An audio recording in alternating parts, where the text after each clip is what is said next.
Hello and welcome. You're tuned in to the best in paranormal talk radio. This is Darkness Radio Presents Holzer's Ghosts.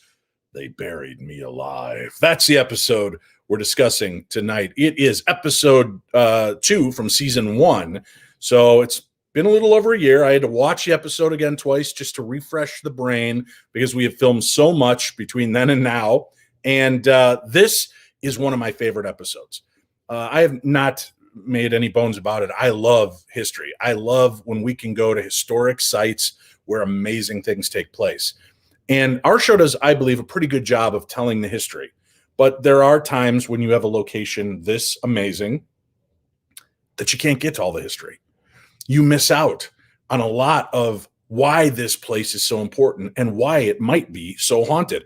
We end up focusing in a very strange way. We focus right to the point we need to talk about because we can't spend an hour or two setting up why this place is so big. The episode, They Buried Me Alive, is at the Morris-Jumel Mansion. And this is a pretty amazing story because, let's face it, whether you're a believer or a skeptic or somewhere in the middle, like me, you're a skeptical believer, we're all looking for that one story. We're all looking for that one moment that seems to transcend just any other ghost story. The flickering of something out of the corner of your eye that makes your head turn. Old legends and wives' tales and lore about locations being haunted. We want something more. And the Morris-Jumel Mansion hits that on so many levels. Hans Holzer was brought to this story because of a moment with a ghost that wasn't just witnessed by one person, not witnessed by just 2 or 3 people, but witnessed by a group. That's right, a group. And it exploded. The news got a hold of it. It traveled around the world. People were hearing about this. And we're going to find out more about the Morris-Jumel Mansion. I've got 2 great guests joining me tonight. I had hoped to have, for those of you familiar with the episode, we brought in a priest practitioner in the art of Santeria. And I'm probably butchering what the proper terminology is for that. And we'll discuss that aspect of the story later, but I was unable to connect with him. I'm going to try to do an actual entire episode on that, maybe later on, where we go back in and focus on what happened with him. There's a funny story I'll mention tonight on the program. But it was really cool for Cindy and I, especially to witness this and watch. For our first guest, maybe not as cool to witness because it was 3:00 in the morning and he was in charge and it got real loud, real fast outside of the Morris-Jumel Mansion. But we'll discuss that in a few minutes. I've got 2 guests ready to join us. I'm going to bring my first guest on to introduce with you. If you watch the episode, you recognize Chris Davalos, who was and let me get this straight now. You've got a lot of different kind of names or titles that filtered in, but you were the director of like guest services and the interim director of the museum at the time we were there filming. Is that right? That's correct. Yeah. Okay. And how long had you been working with the Morris-Jumel Mansion? Overall, 5.5 years. So it's a long time, but it was a great time. I loved my time there. Very cool. Well, we're going to talk history with you. We'll talk history with our other guest as well, and your paranormal experiences, his paranormal experiences. But we're going to weigh a little heavier with you in the beginning here to set the stage for us, if you will. But I want to bring our next guest on with us as well. Vinny Carbone, where are you, buddy? I got your picture here, but I'm not seeing you. There you are. Did you not get the message? You're supposed to shave your head for tonight, Vinny? Can you hear us? Well, Vinny might have some connection issues. We'll hopefully be able to get him moving with us here. But Chris, let's start off with the Morris-Jumel Mansion. We're going to kind of do this in a weird order. Vinny, are you with us now? Can you hear us? I can hear you. Yes. Can you hear me? Okay. Yeah. Thank you very much for joining us, Vinny. We're going to go into some of the history with Chris, but so that our listeners know your work with the historic Morris-Jumel Mansion, give us just a little introduction. What did you do with the mansion? That is very little information to go off of. we're having some connectivity issues with Vinny, sadly. So we are going to stick. I'm sorry. I thought you spoke Chris. I'm sorry. No, go ahead, Vinny. What did you do there at the mansion? What was kind of your position working there? I was the public programming events manager. And you hosted a lot of the ghost hunts. Am I right? Yeah, that's correct. Yeah, it started out as a private investigation and just kind of blossomed from there. Once I started to talk to the executive director at that time, I was commissioned to write a play. And while working on a play at the museum, I was offered a full-time job as the events director, what my academic background was in. So, yeah, I started leading investigations, and it just kind of took off from there. Excellent. All right. Well, Chris, there's a story that brought Hans Holzer to the Morris-Jumel Mansion. And I alluded to it in the opening. Can you go into this a little bit more deeply and tell us what was the instance that really kind of helped put this location on the paranormal map? Sure. Well, it's always been a tradition for decades for public schools and now private and charter schools in this day and age, but public schools especially, to take tours of the mansion. It's part of their curriculum, if you will, to be a school kid in New York City because of Washington's time there. I know we alluded to a little bit on the show, but Washington actually lived at the mansion for 5 weeks. It's where he retreated from the Battle of Brooklyn to the mansion, which was not occupied at that time. So the kids come there to learn about the Battle of Harlem Heights, which took place, which was actually Washington's only victory in New York, and also as far as Washington's time there. So they're there to learn a lot about history. And back then, it wasn't the larger staff that it is now. It was actually run by the Daughters of the American Revolution, and there was a curator and really just a skeletal staff at that point. So the school kids and the teacher and chaperones, they got there on time, but there was a problem with the trains, and the curator was late. So kids are kids. It's cold. It's January. They're running around probably to stay warm and burn off some energy. And as they're doing this, a woman in period clothes appears on the balcony and she shushes them. She says, "Shh, be quiet or go home." And so they look at her and they think she is probably like a tour guide or reenactor. They just think she's a member of the staff. They actually don't pay that much attention to it. And there it is. And so when the curator finally gets there, she says, "Look, I'm so sorry. I had a problem with the trains. Let's go ahead and open up the house and we'll start the tour." Now, the grand portrait of Eliza Jumeil, which is now in the main hallway, its original location, back then it was on the second floor. So the kids come in and they see all the first floor. And as they're going to the second floor, they see the portrait. And they said, "Hey, that's the lady that told us to be quiet. Where is she?"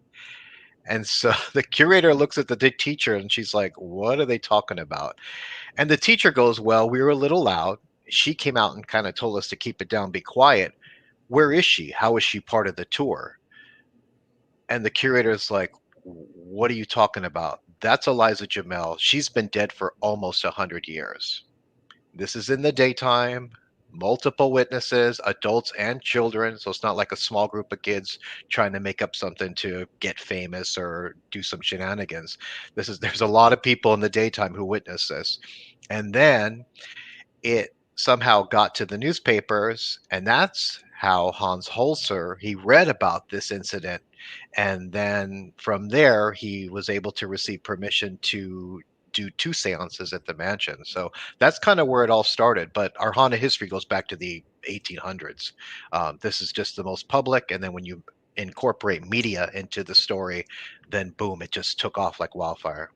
Hey, how amazing is that? That is the holy grail moment for the paranormal. And I know I tossed that term around, but it is a full-bodied apparition. Mm-hmm. Comes out. I have to wonder because Dan Aykroyd has admitted that he was a huge fan of Hans Holzer and helped fashion the movie Ghostbusters on Hans Holzer and his work. And it starts with that famous scene in the New York City Library where they're making racket and the librarian turns and shushes them and freaks everybody out. I'm wondering if that had any germ from the Morris-Jumel Mansion story? Possibly creative license. Yeah. It would make total sense to me. Because that's pretty remarkable. And that you have this group of people that see it, kids and adults alike. Like you said, it spreads like wildfire through the media. How inundated does the house become at that point with media? Does it become a circus because everybody wants to talk about the ghost, or does it kind of remain in obscurity because of the time era? Because that was what, 64? 64. Actually, it was the management at that time, the group that was running it, they did not talk about ghosts. They did not want to discuss ghosts. And even now, as a museum, when I would answer the door, I would say, "Hi, welcome to the Morris-Jumel Mansion. We're haunted." We don't bring it up unless you bring it up because we are a museum first. But now we're willing to discuss it. But back then, they didn't discuss it. So even if people come with saying, "Listen, I saw someone in a house at 3 a.m.," which we have as well, and Vinny can allude to that and talk a little bit more about some of the letters because he used those letters to write the play that takes place in the mansion. But yeah, there are people who, since it opened as a museum in the period of 1904 to 1906, have been saying they've experienced things, but the management never really wanted to talk about it. So, but Vinny can talk about a little bit more on the details of some of those things as well.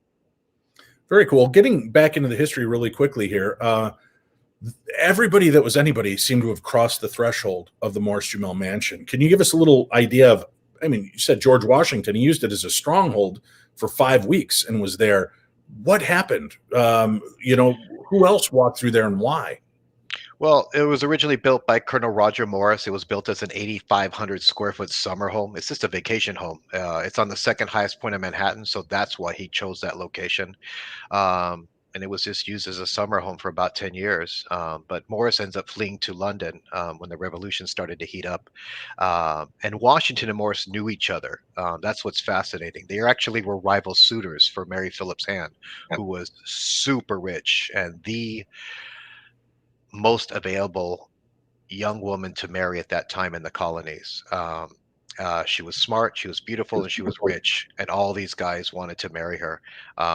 As we know, Washington didn't marry her, but there's a more personal connection, kind of that triangle of Mary Philipse, Morris, and Washington. But so that's how Morris, through mutual friends and acquaintances, got the gossip that Morris had fled to London, and that's why he knew that home was empty, and that's why he was able to retreat safely from Brooklyn, where they're getting their butts kicked, safely over to the mansion. The whole American Revolution could have ended in Brooklyn, so it's fascinating how the little or not so little Morris-Jumel Mansion plays a huge part in continuing the revolution. And then a couple days later, after he got there, that was September 16th, is when the Battle of Harlem Heights took place, and they won. So it was huge. It was a huge morale booster.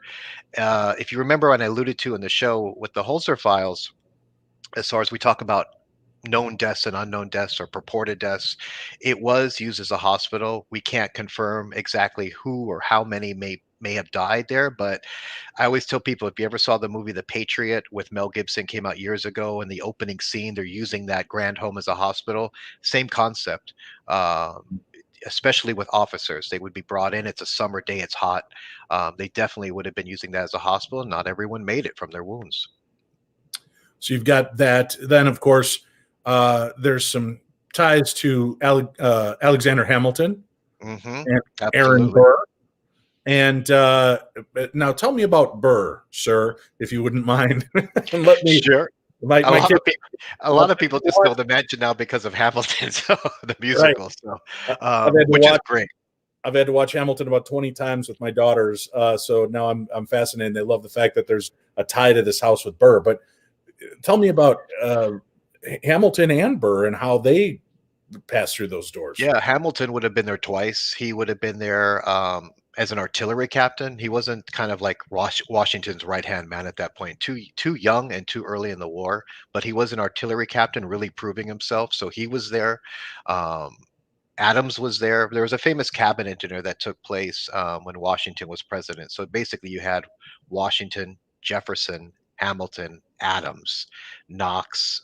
The wives were there as well. So you had a huge, important gathering of famous fathers, and founding mothers that were there. Um, Burr comes into the picture after Eliza becomes a widow when Stephen Jumeil passes away. Uh, the rumor, of course, is that Eliza killed her husband, Stephen. The other side of it is that the other story of that part of it is that that was created by the grandson who was written out of the will. And so he wanted to slander Eliza and created that story. So we somewhere maybe the truth is somewhere in the middle, but of course we just don't know. We'll never know. But Eliza was very interested in moving up in society because she was not accepted by society. She grew up very poor. Um, Stephen Jumeil was an immigrant. He was not accepted in the Blue Blood Society of New York as a Frenchman. She grew up in dire poverty in Rhode Island. So Eliza was looking to climb that social status ladder, and she felt that Burr could provide that. Burr just wanted to marry her for her money. He was in debt. He had past debts. He wanted to come up with some new schemes to make some quick money. So he wanted to basically hook up with her because he was looking for a sugar mama and wanted the money. So it was a marriage of convenience. This was not about love or all of that. They got married in the mansion in the front parlor. Um, not even a year and a half after Stephen passed away, and Burr moved in. And within a few months, she actually kicks Burr out because he he was spending all of her money like crazy without checking with her.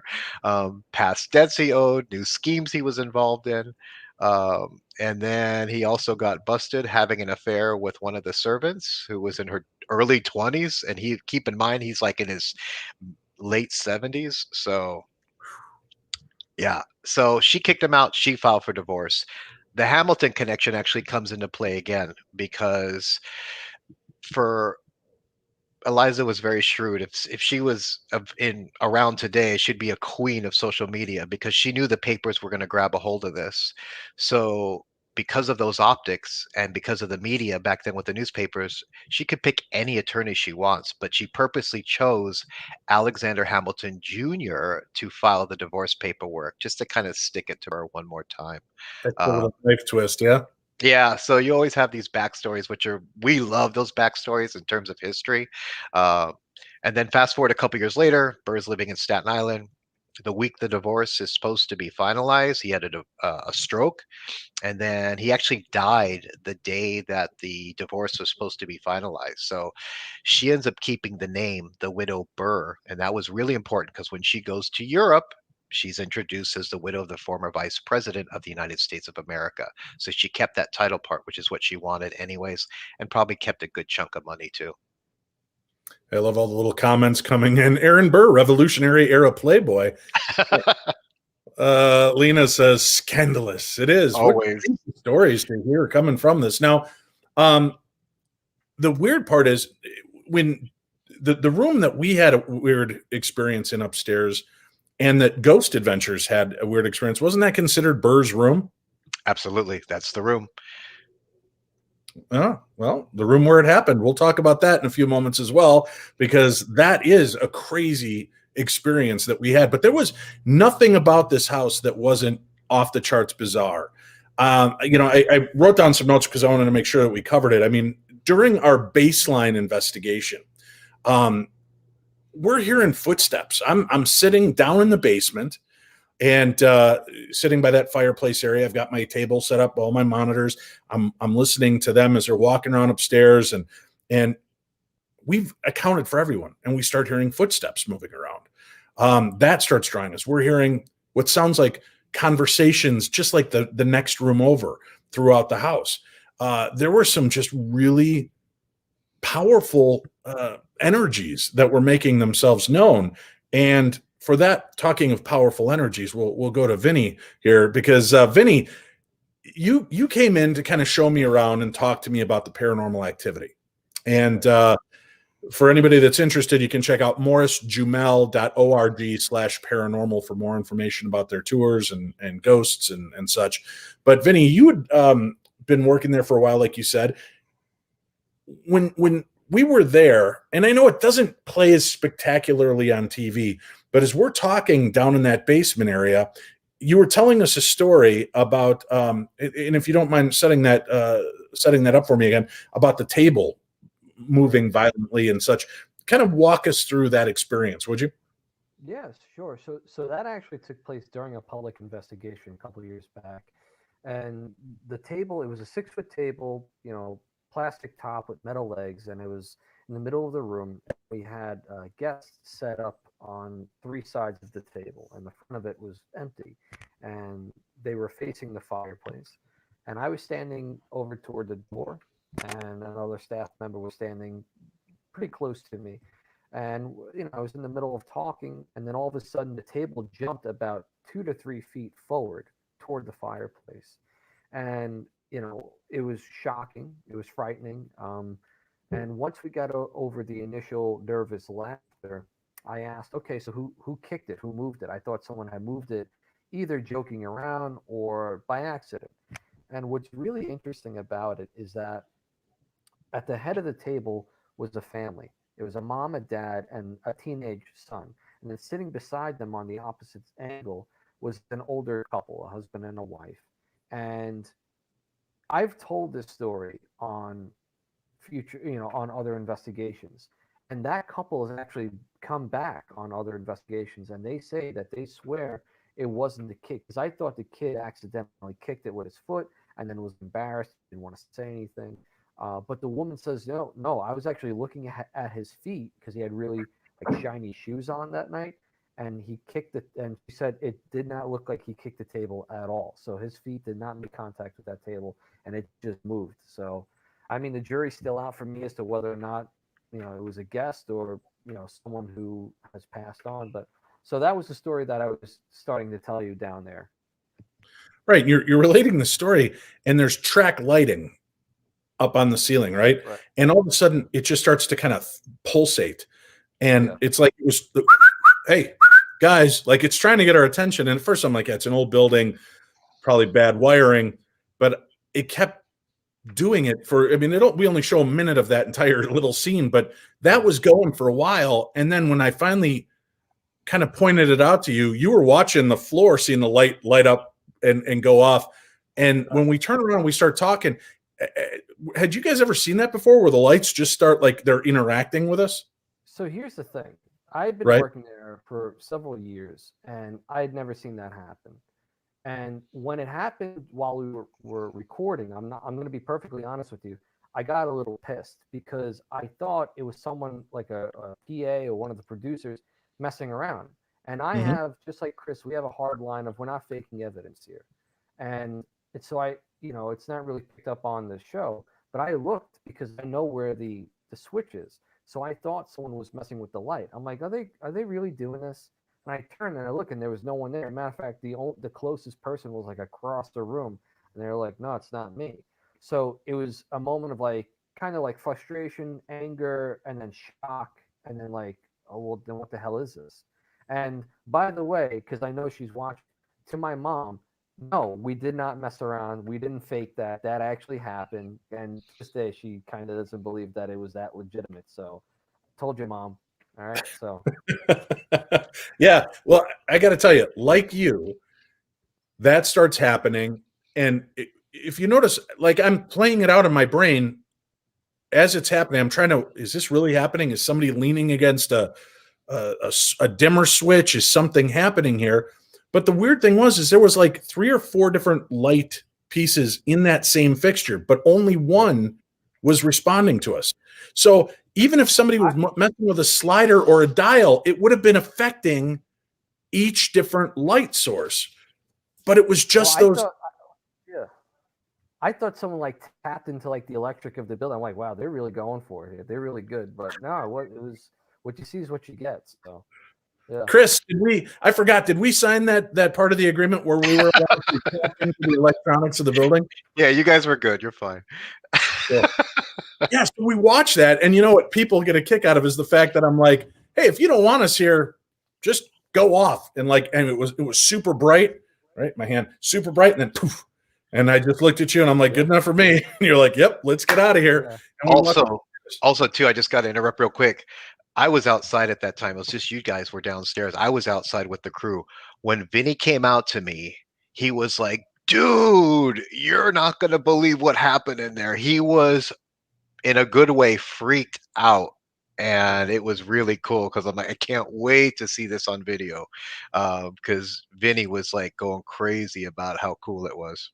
And it doesn't, sadly, it doesn't play out as cool when you're in the moment and like you're talking in this light, and it only shows a few seconds. But Vinny, you remember we talked to it for probably a minute or two, right? Yeah, yeah. And we had a pretty good conversation with them.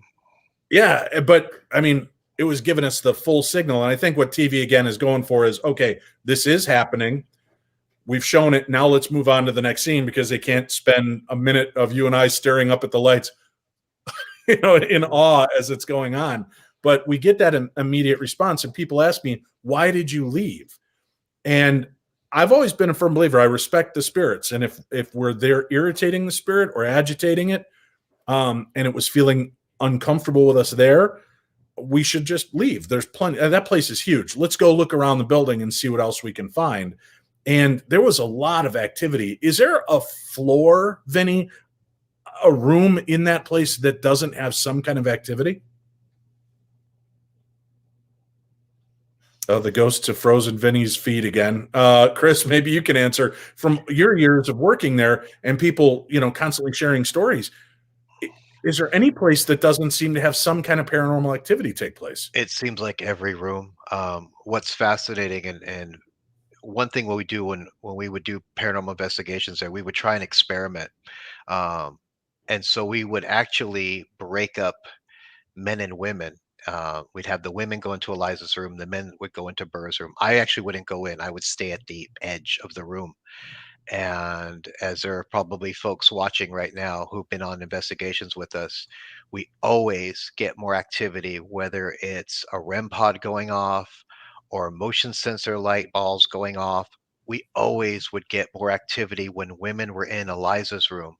Then we switch, and then we would bring the men in. The women would go to another part of the house, and 9 times out of 10, nothing would ever happen when the guys were in there. We've had some really intense moments with footsteps and sounds above that ceiling, which you can't even access as a human being because it's impossible. The way the roof pitches like that, you can't get to it. We don't have a vermin problem. So as far as like debunking, we don't have any vermin. We actually have feral cats that live on the ground. So we have like a zero vermin problem there. And so we've had some really intense moments with public investigations, let alone Vinny and I having our own experiences as staff members working. And Vinny, once you had our experience with the lights, and I had asked you, was there a room in the place that doesn't have any kind of activity? Because it seems like every place has something strange going on. Do you know of any room that's kind of devoid of paranormal activity? Well, I mean, it's that old, if a tree falls in the forest kind of thing, right? So, if something's happening in a space that we don't go into, like, we're not hanging out in the archives room all the time, or in the, we have 2 different attics. Something might be happening that we don't know, but I've had experience happen in almost every part of that house, whether it be the boiler room, the gift shop, the octagon room. That being said, there are rooms in the house that have had a lot more activity. Yeah. Well, I want to even outside the building too, technically. Right. And we're going to talk about some of that in a little bit as well. When I was talking with Angela was discussing, she was an experiencer there. She was standing outside of the room, and whose room was it? Now, there was some there's some of Napoleon's items or something in that room, if I remember correctly. Am I right? It was William Chase's room across from the staircase, like when you Right. come up on the second floor. Yeah, I believe you guys were standing in William Chase's bedroom, but also what we interpret to be Washington's bedroom while he was there, based upon documentation.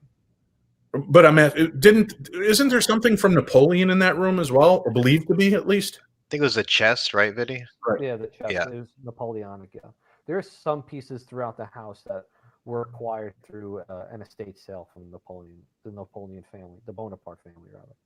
That when they had a big garage sale, I wonder if they had like hot dogs and crepes on the front yard while you're in shopping through Napoleon stuff. So we're standing outside of that room, and I'm talking to her, and she's talking about how she felt this big presence, almost like a guardian type presence, and it huffed in her face, right? This kind of, and as she's describing it, and again, we don't show this, and because the camera is one behind me shooting her, one behind her shooting me,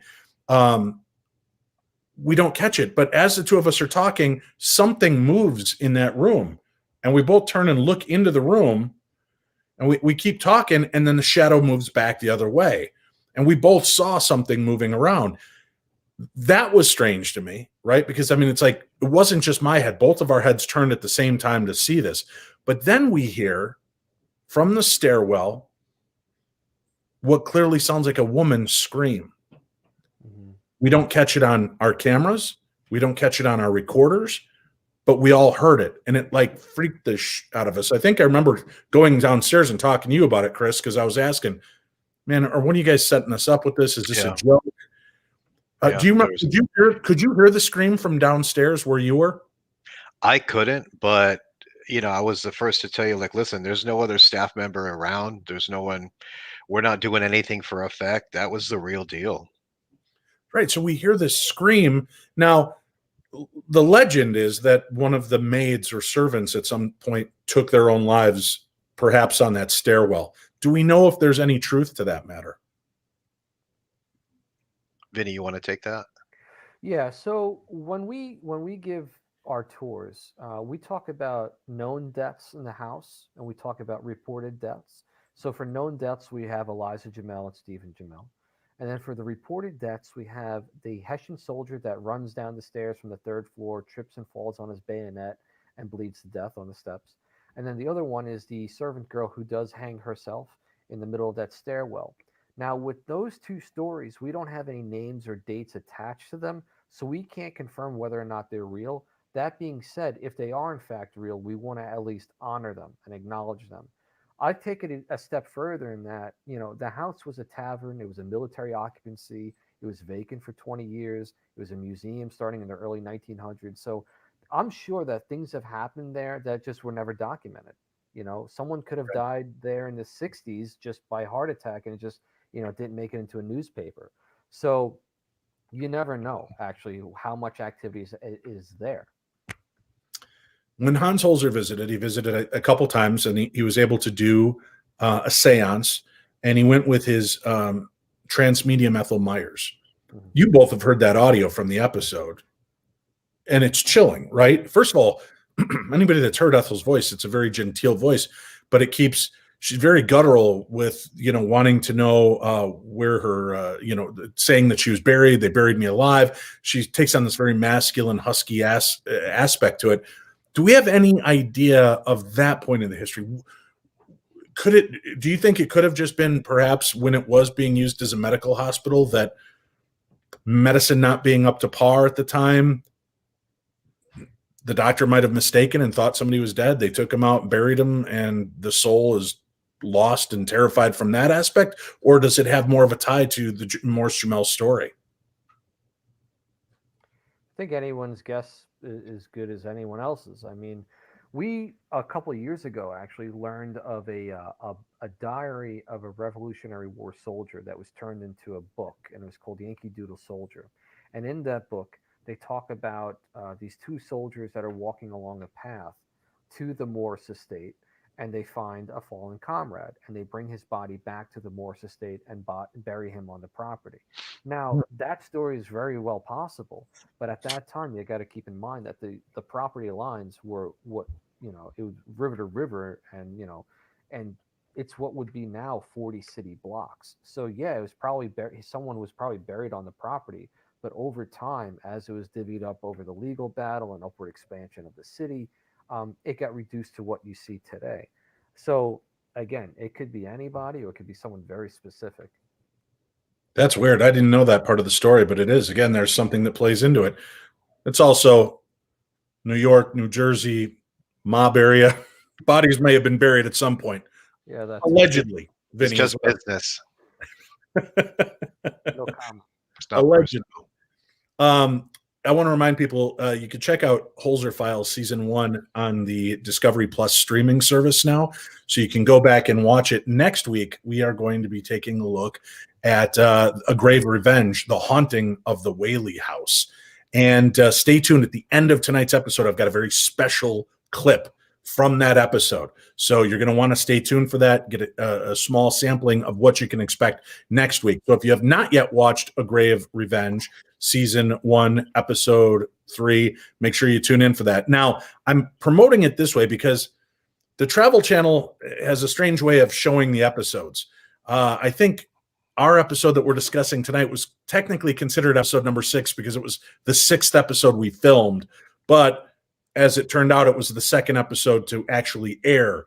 So you might get confused as to what order. The ones I'm showing you here is the order that these episodes aired. That's how we're going to discuss them. So next week, Season 1, Episode 3, A Grave Revenge, The Haunting of the Whaley House. That is the episode where I get full-on physical contact. And that was the very first episode that we filmed together as the Holzer Files. And stay tuned at the end of tonight's little program for Holzer's Ghosts. I will show an exclusive little clip for you about that as well. But tonight, again, we're going to get back into discussing the episode, They Buried Me Alive. Going into the story a little deeper and the type of paranormal activity that takes place there, hearing screams, hearing footsteps, shadow people. You've got the woman in black. You've got the maid spirit. You've got all these different things. But then there's this other element, something that seems not residual in nature, but maybe a little, and I always hesitate calling things darker or malevolent because it is a museum and it's a historic site, and I don't want to turn people off to go in there. It's an amazing location. But there's definitely something there that's a little less friendly. Let's go with that politically correct version of this. A little less friendly. Have either one of you had experiences with something along those lines? As for me, it kind of the time I think I was most frightened, and I really don't get scared with a lot of this. People say, "How can you work there?" I enjoy it. I mean, I grew up in Southern California, and my favorite ride at Disneyland was the Haunted Mansion. So you can kind of put it together. So to me, it was a dream job working at at the Morris-Jumel Mansion. But when we were setting up, we had already set up for a play that night, one of Vinny's plays. So if anyone's been to the Morris-Jumel Mansion, you know we're set in a park. It's a gated. We actually had cleared the park, locked it. The caretakers who were living there had already gone out to dinner. So it was myself and the former director, and she was in the gift shop working on her laptop. I was at my desk at my computer, and we'd heard two female voices laughing and a table being pulled that was set up on the brick floor. And so it was a very grating sound, metal feet on brick. And we looked at each other and we hauled ass downstairs because we thought maybe someone broke in, or sometimes, sadly, the mansion attracts people for the wrong reasons, for vandalism, for other things, because there's that curiosity factor. We got down there, there was nobody there. We went to the boiler room, which is on the same level right down there. There's nobody there. All the doors are locked from the inside. And when we actually went into the caretaker's apartment, we have keys. We actually did a walkthrough through the caretaker's apartment. There was nobody downstairs, and there's only one way up. And you know, Dave, because when you saw Shane come up there, there's only one way up and down. It's those stairs. There was nobody in the mansion. And then that's when we actually noticed that the table had indeed been shifted from how we had it set up for the play that night. So that was a little, if you want to get goosebumps, that's a goosebump giver right there. It was a trip. And that was probably the only time I think I've really been a little bit more scared. And keep in mind, the sun's up. I always tell people, I said, hauntings and ghost stories, as you know, for TV, it always looks cooler with, it's dark and it's spooky and all this, but a lot of hauntings, at least for the Morris-Jumel Mansion, especially with Eliza's story, with her apparition, it's could be any time of day or night. And the sun was still up, so it wasn't, at midnight, it wasn't the witching hour, it was just in the afternoon, and then all hell broke loose, so to speak, down the stairs. What about you, Vinny? Have you ever been really unnerved by something there? Yeah, I mean, like Chris, once you're there for a while, you kind of develop a callus to it. But there have been a few times when I was by myself and something happened. I'm like, well, that's not right. The one time that really jumped out to me was again, it was the end of the day. I was in the house by myself. We had locked up the house. We cleared and locked the park gate to the park, and I locked all of the doors. And I was sitting in the gift shop, and I was just waiting for to finish up some emails and then head out. And then all of a sudden, the front doorbell rang, and I jumped up. I was like, "Oh, I locked someone in the park," because it's not impossible to miss someone. It's a big park. It gets really dark in there. There's no lights, and sometimes people are just hanging out in the sunken garden or whatever the case may be, or they sneak in when they're walking their dog, and you just miss them when you're clearing it. So I thought that's what happened, but it was about like a half hour after I had locked the gate. So I jumped up. I go to open the door really quick, and there was no one there. And I look around, and again, the amount of time that it took for me to get to the door, it it really would have been impossible for someone to jump over the gate and make it and clear it. I actually had to call the cops for that because earlier in the week, someone had arranged um, all of these like sticks and bricks and like all kinds of like stones along the pathway to kind of like this Blair Witch altar looking thing. So someone was messing with the property. It wasn't really a big deal. But it just kind of, we were on high alert as it was. So I was like, all right, maybe someone's messing with the house. So called the cops for that, and they did a walkthrough, and they're like, yeah, we got nothing. So yeah, but that's one of the few times. And another time, it was the end of the night. It was the end of an actual investigation. There was three of us. We were getting ready to leave, and all of a sudden, clear as day, we heard a woman singing on the third floor, like just like a quick melody, and then it was gone. So So again, some of those moments are historic. You've got voices. You're going to hear voices in this house from all the layers. That's why Cindy, I give her again a lot of credit because she's got so much. She's like this open radio. Every frequency's bombarding her at once, and she's trying to tune to understand the story. And what was so weird throughout the entire thing is she's like, these spirits were brought here, man. They were brought here. They don't belong here. They're not part of this story. They're not part of the Morris-Jumel Mansion history, as in the historic aspects that we know so well. And you had told me during our time together, Vinny, about these little offerings that would be left out, and that there would be these little Santeria or little religious ceremonies that would seem to take place on the property. And you guys had video. You see them come in their white robes and do these little ceremonies. Did you have any understanding of what they were doing or why they were doing it? I know you describe it in the episode, but let's go back to that for a minute. well, as I said, it's a predominantly Dominican neighborhood, and in the culture, every culture has a different outlook on the paranormal and the afterlife, and that's great. And for some people, it's thought of, if there's spirits still hanging around a location, it's not a good thing that they have unfinished business. So from what we understand, they were just trying to give an offering or a peace offering, whatever the case may be, to try to help them move along. And they never did anything too detrimental. They never caused any property damage, so it was okay. But yeah, every once in a while we'd come to work, and then you'd see a little pile of it'd be like Skittles or like cornflakes. It would be like three piles of candy, and that was the modern day equivalent of, I guess, an offering. So I mean, it was sweet of them, but that's our understanding of what they were trying to do. So you had told me about this, and as we're down during our ghost hunt, and I want to hit some of the points during our ghost hunt that were weird. I mean, we're getting some powerful hits on the K2 meter and the Mel meter, beep, and just like holding itself in one stasis, and the numbers going up like crazy. That was really weird. That to me was sign something powerful was there, because again, it's a REM pod function. Vinny, because you investigate, and Chris, you've got to get close to it to set it off like that. And it was just squawking like mad, letting us know that there was something there.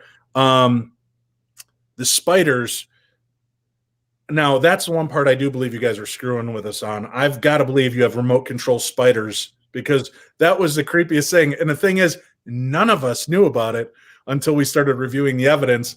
And Shane was like, because he's standing there and you just see him zipping down throughout the entire basement area while we're doing our talk. And we're not even realizing how close these things are coming to us.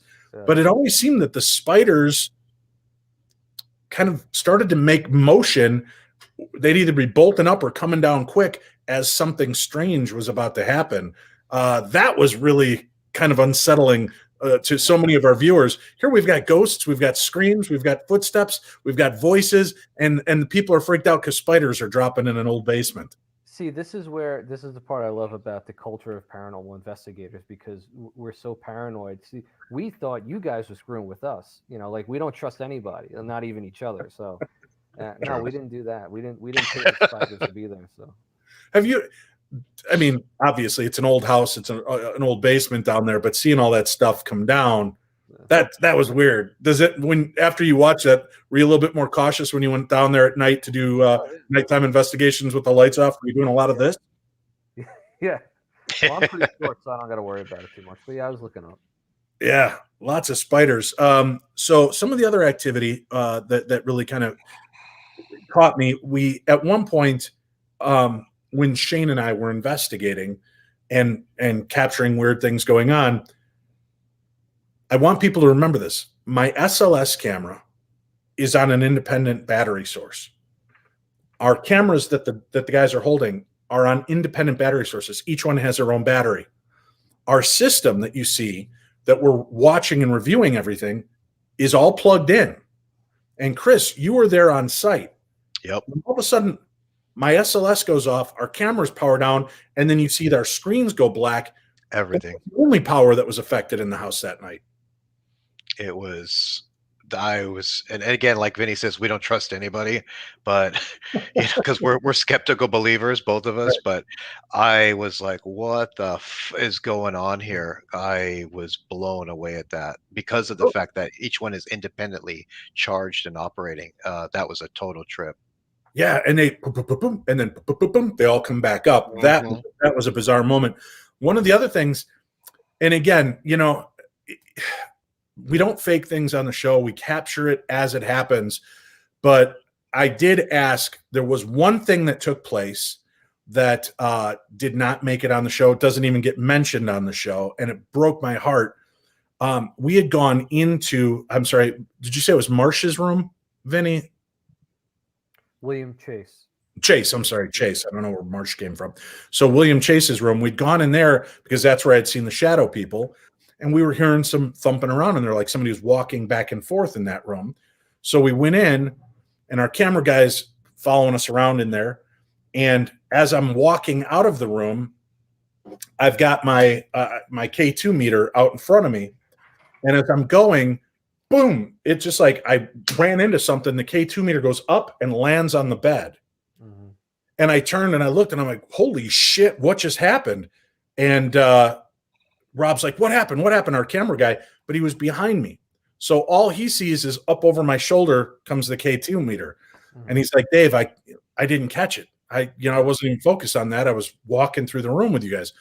And I'm like, can you come around? I'll show you what it looked like. And he's like, no, because they'll think we faked it. We got to just leave it alone. And it broke my heart because it literally felt like if you've ever been texting or doing something and you're not paying attention, you walk into a door and it knocks your hand and makes you drop something. That's exactly how it felt. And that K2 meter just right over my shoulder and hit the bed. Yeah. That freaked me out. That made me have to step outside the room for about 5 minutes. And I'm like, this, Shane, that's crazy. I bumped into something. There was nothing in that door frame, and I hit it like a full-on wall, like lurch, and that was it. And that's exactly what Angela had explained, this big masculine force standing in that doorway. We capture in Burr's room that using the SLS camera, and Ghost Adventures had been there years before in that same room, and they're filming, and this figure appears and appears to crawl up Billy Tolley. Yeah. Yep. And in that room, I think the only room, that's the only room the SLS camera captured something, and we capture that the being, and then it kind of climbs up on the mantle and then starts to spider crawl across the wall. I've got to ask you guys, seeing that, what do you make of that? Well, I mean, we've had some, that room in the house, it kind of feels detached because it is down at the end of a long hallway. Um, so it kind of has its own personality. Each room of the house has its own personality, really. The kitchen's completely different from Burr's room, completely different from the Octagon, but that room specifically, it's kind of it's hit or miss. I mean, we could go in there, do an investigation, and for weeks we won't have anything, and then one night it'll just light up, whether it be motion detectors, REM pods, K2 meters. But yeah, that room is pretty wacky. It's the only room in the house too, and I don't know if this really plays into anything, but the entire house is interpreted to the Jumeil period, and that room specifically has been interpreted to the Morris period, and they were able to do that, obviously based upon primary sources and letters written back and forth, but trying to match color and wallpaper patterns to the time period of what would have been available. So you talk about things like Singapore effect or whatever, recreating activity or the environment that they might recognize, and you might have something there. So I mean, that's would have looked like when Washington was there, because he was coming there just after the Morris period and before the Jumeils, so it still would have had that Morris feel to it. So could And be what's a kind of mix of strange reasons. about that room is that we often get a lot of high EMF. Yeah. Sometimes, and that's at the very, very north end of the house. There's nothing really electrical other than one socket. And as you know, Dave, one socket's not going to create massive EMF readings on a K2 meter that's 7 or 8 feet away. It's just not going to Right. happen. So we can't explain why the very top of the house, so to speak, the northern end of the house, in that small room can have such high EMF. It's really strange, and we just can't explain it. We also caught another scream that didn't make it. You heard the kind of cry that brought us downstairs, but at one point we heard a scream up in the attic. So we were on that what would be the third level, I guess, by Eliza Jumeil's room. We hear a scream, and I said, "Are we allowed to go up there?" And I remember they radioed down to you, Chris. They're like, "We're hearing something. Can we go up there?" And you'd given us permission. So Mhm. we go storming up there. Nobody else had, and help me with this. So just, I understand, nobody else had been up in that attic area, period. Not at all. We because of the nature of the filming in the middle of the night and the wee hours of the night, there's no Mhm. other staff there other than myself to supervise it, and then with Vinny, and that's it. There's nobody else. Um, there, and Vinny and I have had our own experiences where we're hearing things up there, and there's nobody up there, Yeah. and we don't know what the hell's going on. Yeah. It's pretty trippy. You're right. So we hear the scream. Again, it doesn't get recorded, which is weird. That's direct voice phenomena. That's one of the rarest forms because you can physically hear it, but nothing records it. We were all excited. We knew we were going to get that on either one of our recorders or on one of the cameras. And we've got expensive cameras with good sound equipment, and we're all mic'd up. We can hear literally. I feel bad because our poor guy's got to keep sliding down the mic as my stomach's going during investigations.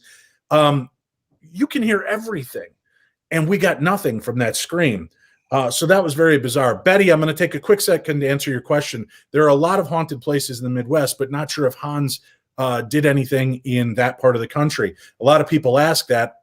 Yes, he investigated everywhere, but he was much more heavily centered around the eastern part of the United States because that's where he was based, and he went to those cases. Plus, he loved history. So you've got the Morris-Jumel Mansion. You've got places like that are really steeped in history. He wanted to go where George Washington had been. He wanted to walk in those footsteps as well. So we do get outside of the East Coast, and you'll get to see those episodes. And hopefully, if we get a season 3, we'll get to visit Europe and maybe some of the other Midwestern areas and Southwestern areas that he had a chance to visit. Chris, you mentioned, and I know our time is fleeting, but you mentioned that the ghost stories actually go back into the 1800s. Sure, we have it that Vinny and I have talked about this, and it was kind of almost fashionably cool to say your house was haunted. Almost gives it a little bit more credence or a pache, or just kind of this really cool aspect for a lot of people. Some people, not all. But yeah, we have people where family members writing about things happening in the house that they can't explain. When Eliza passed away, her descendants could hear like fingernails, like tapping on a vase, that type of thing. Uh, so for sure, more intelligent than residual haunting, though. It seems to be a lot more on the intelligent side than the residual side. We don't have that specific one woman in white who shows up every evening at midnight coming down the stairs. That's not really our thing, uh, usually at the mansion, but it's more intelligent and interactive, if you want to call it that. Well, But when yeah, I it goes back to the 1800s for sure. die, if you guys are hiring for that role, I'll be happy to be the woman in white coming down the stairs every night at midnight. You'll look beautiful. Don't worry. Thank you. Good. I don't know. You've seen my legs in dresses. I mean, why not show them off on the other side if they don't want them here? We get now this episode, folks. For those of you watching in airing order, becomes the first real poor Shane episode. Last episode you saw Shane get grabbed in the neck and everything, but he was kind of centered in this. But this place unnerved everybody. All three of us were on edge.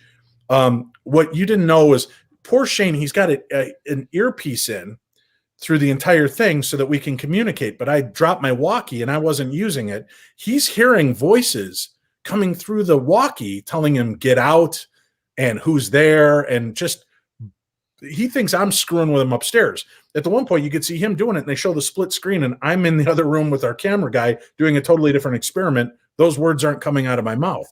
So he's hearing all of this, and everybody gets on me because I force him back down in the basement. But he had been down there, and you guys know, it's not pitch black. It's dark. And he's down there, and it's that dark enough that you can see when something moves in the shadows. And he's seeing something moving around behind him, and he's hearing what's at first sounds like footsteps above him, and then sounds like it's coming from behind him. That's when poor Shane hauls ass out of there. Now, you got to remember, folks, I'm not privy to what's happening to him. And this is only the 6th episode we filmed together, and this guy's jumpy, and he's freaking out. And, as the lead investigator, I got to shut him down, try to get him back into mojo. And so when he comes tearing up I told him, you're going back down there. We can't run out. We can't be afraid. We can't go into these places and jump and scream every time we see something. And, I love it. It's one of the most endearing moments in the entire Holzer Files deal when he goes, all right, fine. He goes back down. I don't even want to go down there. I don't even have my goddamn flashlight. And he just mopes his way back down in the basement. And it just keeps getting weirder for him and Cindy. And they're both getting overloaded. And what really broke my heart about that part of it as well is I'm having my own experience. I had the darkness meter, which was a thermal device, and you just see it briefly. But I was having a conversation, and I was following something around the room. I could lift it up a foot, and it was red, so it was hot. I could drop it to the ground. It was green and moderate. I'd put it in the middle, and it'd be blue, which means it was ice cold. Right in the middle of the air, and then it'd be gone, and you'd see it turn to green again. And I'd walk forward, and I could follow this through the room. It was blowing me and the cameraman away. We couldn't believe what we were getting, but it didn't stack up with the fear factor that was mounting on the floor above me and below me during that episode, because it was funny. Our director and camera guy, Rob, he said, "Is this what it's like for you at the Schrader home on the regular basis?" Because it's dad. All I'm hearing is Dave. Shane's yelling for me. Cindy's yelling for me. I'm trying to do the experiment. We keep saying, just stay in your room. I'm making contact. Leave me alone. We're not showing all that because, again, we're trying to keep this tight and concise. But yeah, I'm having this like ongoing parental fight with my 2 children. Stay in your rooms. Think about what you've done. I'm trying to communicate with mom, right? And it was just this weird moment, but we're getting all this activity taking place on all levels simultaneously. And again, what's so cool is, Chris, you're stationed there because that's part of the contract. Now, right off of that main room, there's a little gift shop. You stay in the gift shop. We've got eyes on you the whole time, so they know you're not screwing with us. We know you're not doing anything. When you're hearing everybody yelling from different floors, freaking out, and you can hear footsteps, you can hear everybody kind of reacting. I got to ask you again, I know you guys don't trust anybody, but you're hearing a lot of this byproduct for yourself. As the acting director, what's going through your head? Honestly, I was laughing to myself because I'm like, welcome to the mansion. Vinny and I know all about this. We have our own experience. It's actually kind of cool because it validates a lot of what we and other staff members have experienced for years. So it was actually like, good. Now someone else can experience it in the middle of the night. It's not just Vinny and myself. So actually, I was kind of cracking up to myself because I just thought it was really freaking cool. Now, when we get in, and I've complained about this as well as many of the viewers, I know it's a bummer. We got the EVP that were in what sounded like another language. It doesn't always convey well when you process it down, put it in the computer, then added it onto the TV. Something gets lost. And to the credit of our producers, they're like, we don't want to mess with it because if we tweak it so it can be heard better, it's going to sound too clean and people are going to think we're faking it. So we're just going to let it play out how it comes across. But Chris, when we were doing the reveal to you and you could hear the Alejo and Egon EVPs, had you ever gotten EVP in foreign languages or strange, unexplainable languages or words before? Not that I've experienced. I think Vinny can attest to that. I don't think we've ever had anything in another language. Not that I can think of. Yeah. I do speak Spanish, but even with that, I've never had anything come over in Spanish. Yeah, that was really, and that's why I was like, what the hell is going on here? Because that was out of a familiarity aspect that I have never encountered before at the mansion. We've had animal screeching sounds and other things that have been captured, but not another language.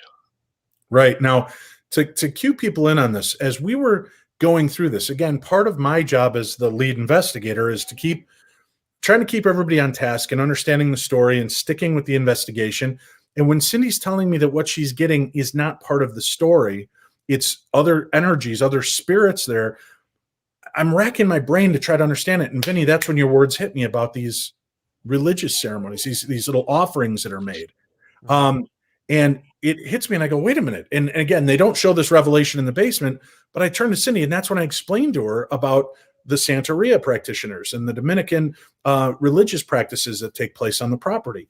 So I take the word phonetically and Cindy breaks it down, takes it, and we find out that these mean, in the Santeria belief, outsider is Alejo, and Egon is ancestors or spirits.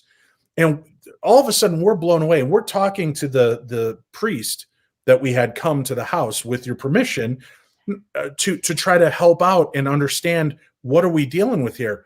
And this was really exciting for me, and an aspect I wish would have made the episode. But he explained something to us regarding how blessed their religion is, and that a lot of it is connected to Earth. And in your area, the Morris-Jumel Mansion Park there is really the only gardeny area that big anywhere close. I mean, what's closer than that people could go to like that? Yankee Stadium. Yeah. So A lot of grass. Yeah. What I understand is that they would come there sometimes with their own burdens, with their own spirits, their own demons, whatever it is that they're coming, and they make these donations. They say their prayers, and they're trying to give over to the land, who they believe is powerful. They're trying to give these things away, this part of their spirituality, the negative, the whatever they're trying to break. And maybe that's what's manifesting there, is that it's not really, the dark presence has nothing to do with the amazing historic center of this, but really just kind of this spiritual garbage dump that it's become. And even though they're holding it in reverence and they are doing protective spells to make sure that none of your ghosts leak out into their homes in the area, they're also unloading their negativity to the earth to give back, to get rid of it. And that was a real holy shit minute for me. Yeah. And as I explained that to Cindy, it all kind of clicked for her. And it really was, it was exciting and refreshing. And what I really enjoyed, and I don't think they show it in the episode, and I hate keep saying that over and over, Chris, but you, when we tell you this, you go, you know what? With the popularity of Hamilton, I thought for sure you were going to come find Hamilton's ghost and Aaron Burr, and they're still locked in this duel to the death on the other side. And just kind of that expectation, you were surprised that that was kind of the outcome of what we bumped up against. Yeah, totally. Was the Santeria. But does that make sense to you and Vinny? Mm-hmm. No, it makes total sense. I'm sure if I was a producer, I mean, I don't know what goes through a producer's head, but I'm sure that it was so heavily focused on Eliza that I'm sure they would have preferred that it would all been Eliza as an EVP. But you can't force this to happen. It just happens the way it happens. Maybe we all wanted Eliza to show up so much. Maybe she couldn't get through because there was other things going on. I don't know. But all I do know is that I'm not surprised because there's just seems to be, and Cindy talks about, there's just so many layers there. It's layer upon layer, generation upon generation, century upon century. Um, it's a lot of history and a lot of people have come through there. So I'm not surprised at all. Well, I mean, I want to add, to quote Holzer himself, he was the one who said, "A good investigator is going to work with the evidence they find, not the evidence they want to find." Right? So, that's how it goes sometimes. Right. And like the pages, as I mentioned, like the pages in a history book, right? That Eliza Jumeil is one sliver of everything that took place in this location. And what decided to reveal itself to us was this. Now, we know that Eliza's spirit was there. Cindy could sense it.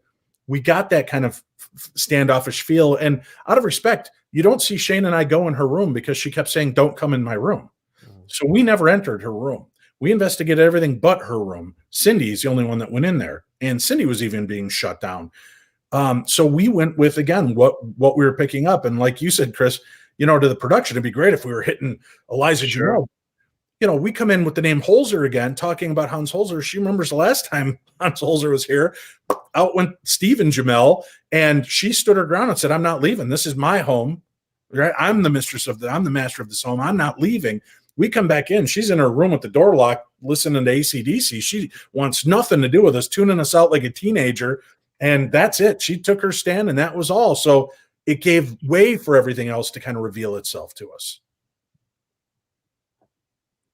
Yeah. At least that's my take. I could be wrong. Don't jump on me so quick, guys. I know I've blown your minds with how deep and wide my expanse is on this, but that's the thing, but, yeah. People come to lectures or investigations, and because you put yourself out there as an investigator or someone who's done this more than once or twice, they think that you have all the answers, and the reality is that we don't know. I mean, anyone's guess is as good as anyone else's, and that we're just working with a couple of EVPs or a couple of sensors going off, or past claims or reports, and we try to piece it together from there. So you take one investigation at a time. It was really a pleasure in all ways to meet you guys, to get to hang out with you and investigate the Morris-Jumel Mansion. Everybody asks me what are my favorite episodes from season 1. Ocean-Born Mary and Devil in Texas and Morris-Jumel Mansion are the 3 that come to mind. I loved, just like I said, being in that house. I mean, for whatever it's worth, the energy that we expended, we're now one of those pages of the history of that house. And it's in good company with you gentlemen and all the other great things that have taken place there, and historic moments. So that to me was really an exciting aspect of being there. I can't tell you how much we appreciate you guys letting us back in at that point and being willing to be a part of the show. And, just so everybody knows, Vinny reached out to me about getting together to discuss more of this recently. And then I told him, "Hey, I'm doing this Holzer's Ghost thing.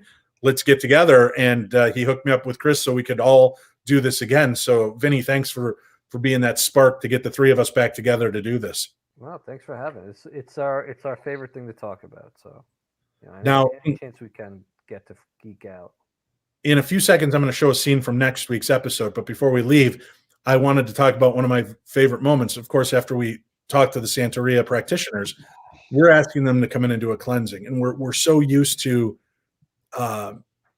Christianity's polite ways. And I don't want to say that. That makes it sound like they were impolite. They were not. But, Christianity and Native American, they're in there with shells and smoke, and they're very politely chanting and praying and trying to clear these locations. So we're thinking that's what we've got going. So we get done with everything. We do our reveal to Chris. Chris, you give us permission. Yeah, go ahead. The guys can be outside. We can't have you inside. You can help clear this spot. They go outside. They've got their smudge sticks and the drums. And we explain, well, what is this? And he said, our religion is a very happy, loving thing. And we bring this energy to us. And he starts telling us about the spirits he can see. And he starts detailing some of the spirits in the house to us from outside, which was exciting. Then they start doing their deal. It's like 3:30 in the morning in New York.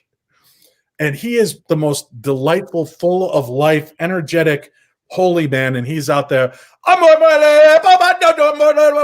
I apologize for the horrible imitation of it, but it's just this joyous speaking in this language and calling to the spirits and asking them to go. And he's doing this beautiful, and all of a sudden you just start hearing windows slide open. Hey, shut the fuck up. It's 3:00 in the morning. What the hell's wrong with you guys? It was something out of The Honeymooners. It was one of my favorite moments. Listening to pure New York, Jersey kind of accent blasting us from every corner to shut the hell up at this time of night. That was such a fun, hilarious. And again, you got to give it to the guy, because he turns around and he goes, "Bless you, my brothers and sisters. Bless you, and may you all sleep well tonight." And then just kept going. He did not stop until he felt he cleared the energies of his people that had been out there doing what they were doing, and had offered to come back if you guys ever needed him. With that said, after we left, did activity amp up? Did it slow down? Did it stay status quo? What can you tell us about the type of activity that took place after the Holzer Files? For me, it was we're just as haunted before as after. Still having experiences. I had another disembodied voice experience. Still hear footsteps. It's the house will always be what it is, and it's an active place. And I hope that actually never changes in that sense. Yeah, did you feel anything dark after that? No, actually, it felt fine. So if they did something positive and it worked, then that's awesome. But yeah, we don't really investigate outside on the grounds. Really, it's always inside. But as far as the inside, it felt fine. Very cool. Vinny, you've got a YouTube channel going. Tell people about what you're doing and how they can find you. Yeah, so I'm on Instagram. It's Carbone_paranormal. And then I have a YouTube channel. I've got some collection of some media that I've been featured on. And then I've also got some original programming on there, investigations, and something I call Beyond the Haunt, where we kind of break down some paranormal theory and terminology. But you just check me out, Vinny Carbone, on Paranormal Investigator on YouTube. And yeah, I love the support, and thank anyone in advance for subscribing and checking me out. And Dave, I want to say thank you again for making this happen, having us on. And Chris, it's great seeing you again. You too, Vinny. Yeah, so we haven't seen each other in a minute. We've got, for those of you listening to this in the podcast form, we'll have a link to Vinny's YouTube page on today's episode, so you can find it. Chris, what's going on with you? Anything else you want to promote? You can check out Netflix. If any of you have seen Surviving Death, you can see The Mansion and myself and a good friend of The Mansion, Mariah, doing an investigation. That is episode 5. So I'm sure many of who've tuned in have already seen it, but if you haven't, it's really cool, and you can hear the evidence we got. And we're going to be heavy in Burr's room, but it's really cool. Is there any truth to the fact one of the EVPs you got was bring Dave Schrader back? I think it was. Excellent. Think you should just come back and do it all over again. I'd love to. And hopefully our paths will cross again, gentlemen. Next week, join us for a look at season 1, episode 3, A Grave Revenge, The Haunting of the Whaley House. This was the very first episode we filmed as a team. It was one of the more terrifying and unbelievable moments for me. And as promised, I said, if you hung in with us, I would show you a special clip. So, gentlemen, because you hung in, I'm going to let you watch our special clip as well. Are you ready? Awesome. This is our special clip from next week's episode, A Grave Revenge. I get knocked down.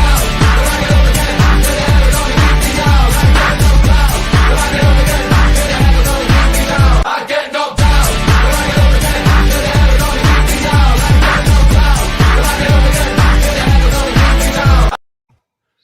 There you go. Yeah, you can watch Dave get knocked on his ass in the hashtag Poor Dave moment of season 1. And horrible thank you to flashbacks Bart. to the 90s. Thank you to Bart L for that witty video. I appreciate it. But that is an actual scene from next week's episode. And I hope you guys will tune in and check that out.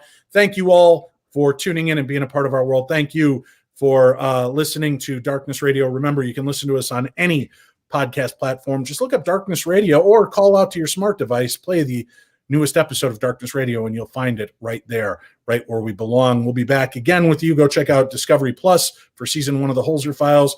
And all I can tell you at this point is, as far as we know, season 2, the final 7 episodes continue, we believe, in March on Travel Channel. If that changes, we will update you as we go along. So for Vinny and for Chris and myself and the rest of the Holzer Files team and Tim Dennis from Darkness Radio, thank you for tuning in. This is Darkness Radio.